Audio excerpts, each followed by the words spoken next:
এই ভর্তাটা এত বেশি মজার হয়, আজকের পর থেকে আমার মনে হয় এভাবেই আপনারা ভর্তা খাবেন। এই ভর্তা বানাতে কোনো পাটা কিংবা ভাটনা অথবা দুকনি কিচ্ছুই লাগবে না। হাতের কোনো টাচই দিতে হবে না। এত মজা করে এই ভর্তাটা বানাতে পারবেন আপনারা। আশা করি রেসিপি আপনাদের কাছে ভালো লাগবে। ফুল রেসিপিটা দেখে যারা এখনও আমার চ্যানেলটাকে সাবস্ক্রাইব করেন নাই, প্লিজ আমার চ্যানেলটাকে সাবস্ক্রাইব করে চ্যানেলের পাশে থাকবেন আর পাশে থাকা বেল আইকনটা ক্লিক করে দিবেন। সাথে, সাথে আমার যেকোনো ভিডিও নোটিফিকেশন আপনাদের কাছে পৌঁছে যাবে। এই যে দেখতে পাচ্ছেন আমি এখানে বেগুন নিয়েছি, আলু নিয়েছি আর টমেটো নিয়েছি। আমি কয়েকটা নিয়েছি এখানে। আমার যা, যা প্রয়োজন আছে আরকি আমি সবগুলো এভাবে কেটে দিব। ১ম এ বেগুনটা কেটে নিয়েছি। তারপরে দিয়ে দিচ্ছি আলু। আলুটা আমি পাতলা করে একটু কেটে নিচ্ছি যাতে খুব তাড়াতাড়ি সেদ্ধ হয়ে যায়। ভর্তা যেহেতু, ভর্তা জিনিস তো খুব তাড়াতাড়ি সেদ্ধ হয়ে যায়। এখন আলুটা এভাবে কেটে দিয়ে দিলাম। তারপর হচ্ছে আমি এখানে দিয়ে দিব টমেটো। পাতলা করে কেটে নিলে তাড়াতাড়ি সেদ্ধ হয়ে যাবে। এত বেশি মজার হয়, আমার পরিবারের সবাই তো খুব বেশি পছন্দ করে।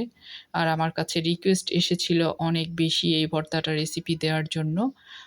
যেহেতু আমি Facebook পেজেও কাজ করি, আমার হচ্ছে আ গ্রুপ চ্যানেল আছে। আমি সবখানেই আমার রেসিপি শেয়ার করি। যার জন্য হচ্ছে আমার খুব বেশি রিকোয়েস্ট ছিল।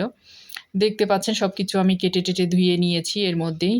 তারপর আমি সরিষার তেল দিয়ে দিয়েছি একটা প্যানে। এই ভর্তাটা সরিষার তেল দিয়ে করলে বেশি মজার হয়। হাতে কোনো টাচও দিতে হবে না কিন্তু এই ভর্তাটা করার সময়। অনেকে দেখা যায় মরিচ ধরতে পারে না, হাত জ্বলে। তাদের জন্য তো আরও বেশি ভালো হবে। আর আমার মনে হয় সবার জন্য, আমাদের সব মেয়েদের জন্য খুবই উপকার হবে এভাবে করে এই ভর্তাগুলা যদি বানিয়ে নেওয়া যায়। দেখতে পাচ্ছেন সরিষার তেলে আমি সবকিছু দিয়ে কাঁচামরিচও দিয়ে দিয়েছি বেশ কিছু। এরপরে দিয়ে দিলাম ১ মুঠো পরিমাণে রসুন। তারপরে দিয়ে দিচ্ছি স্বাদ মতো লবণ। এরপরে দিয়ে দিব সামান্য হলুদের গুঁড়া। তারপরে দিয়ে দিব একটুখানি মরিচের গুঁড়া। এটা দিলেও টেস্টটা আরও বেশি বেড়ে যায়। লবণটা আমি এই পর্যায়েই দিয়ে দিই ভর্তার মধ্যে। যাদের হাই প্রেশার আছে তারা চাইলে এইভাবেই লবণ দিয়ে আপনারা আগে ভর্তাটা সেদ্ধ করে নিতে পারেন। তাহলে আপনাদের হাই প্রেশার যেটা অনেক সময় আলগা লবণ খেলে কিন্তু প্রেশার বেড়ে যায়। আপনাদের জন্য অনেক বেশি উপকার হবে আরকি। আর কোনো ক্ষতি হবে না। আলগা লবণ খাওয়া শরীরের জন্য মারাত্মক ক্ষতি। যাই হোক, আমি দেখতে পাচ্ছেন এটা সেদ্ধ করে একদম শুকিয়ে নিয়েছি। এটা কিন্তু খুব সফট হয়ে গিয়েছে। এখন আমি দেশি ধনিয়া পাতা, পেঁয়াজ কুচি, পেঁয়াজ কলি সবকিছু দিয়ে দিচ্ছি। আর আমার চুলাটা একদম লো করে রেখেছি।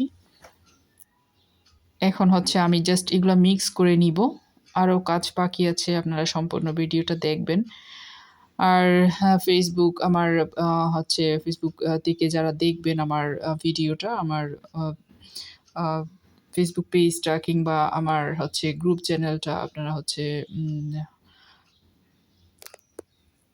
ফলো দিয়ে পাশে থাকবেন। দেখতে পাচ্ছেন আমি হচ্ছে এভাবে করে একটা ঘুটনি দিয়ে সবকিছু দেওয়ার পর ঘুটনি দিয়ে আমি এটা ঘুটে নিচ্ছি। হাতের কোনো টাচই লাগবে না। আমার মনে হয় ছেলেরাও এটা বানিয়ে নিতে পারবে খুব সহজে। যারা যারা পুরুষ মানুষ অনেক সময় দেখা যায় যে আসলে ওদের জন্য হাতে কোনো কাজ করা, অনেকেই তো আসলে কাজ করতে হয়। দেখা যায় যে রান্না-বান্না করে খেতে হয়। হাতে এই জিনিসগুলা করা অনেক সময় কঠিন হয়ে যায়। তারা চাইলে এভাবে করে ঘুটনি দিয়ে দেখেন কত সহজে ঘুটনি দিয়ে আমি এই ভর্তাটা রেডি করে নিয়েছি। সম্পূর্ণ ভর্তাটা কিন্তু এভাবেই করা হয়ে গিয়েছে। এখন আমি একটা সার্ভিং ডিশে তুলে নিব ভর্তাগুলা। আর সবার পরে আমি কিন্তু আবার সরিষার তেল দিয়ে দিব উপর থেকে। আর আপনাদের কাছে যদি সরিষার তেল না থাকে আপনারা সয়াবিন তেল দিয়েও ১ম এ যে রান্নাটা করেছি সেটা করতে পারবেন। তবে সরিষার তেল দেওয়ার চেষ্টা করবেন। খুব বেশি মজার হবে। দেখেন কতটা লোভনীয় হয়েছে।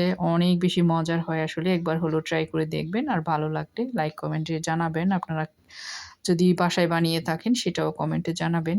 কেমন লেগেছে দেখেন। রেডি হয়ে গিয়েছে, গরম ভাত দিয়ে খেতে যে কী পরিমাণের মজার হয়। আমার পরিবারের তো সবার খুবই পছন্দের এই ভর্তাটা। আজ এতটুকু। আসসালামু আলাইকুম সবাই।